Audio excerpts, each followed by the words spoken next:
sometimes it's hard to know what the right thing to do is. And particularly, what is the right thing to do when important values that you have are in conflict with one another?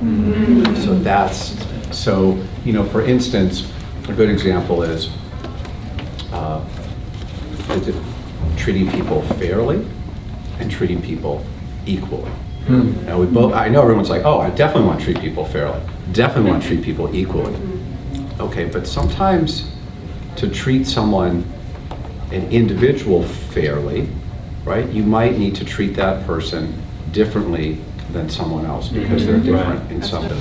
The arc of the moral universe is long, but it bends towards justice. And here's why it's so important in the DA's office.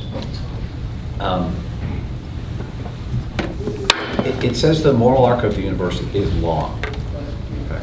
Is long.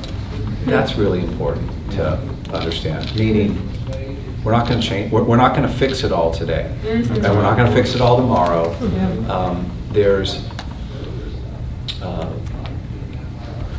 an expression there's a teaching in the Talmud, which is like a book of Jewish law, that says,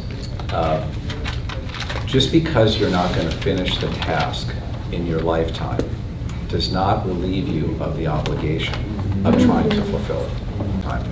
So just the idea that this is a long process, okay? And, but the idea that it bends towards justice is a way of saying, I think, that, the way the world is the way the world is, but it's not the way the world is supposed to be. So the world should be a place where everybody has enough to eat, and there's justice, and there's not violence, and that's the way things should be.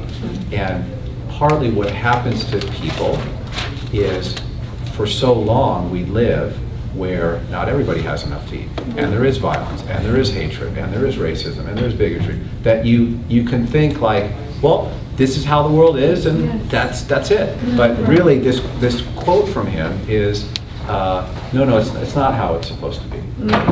But it's going to take us a long time to get there. But that's what we're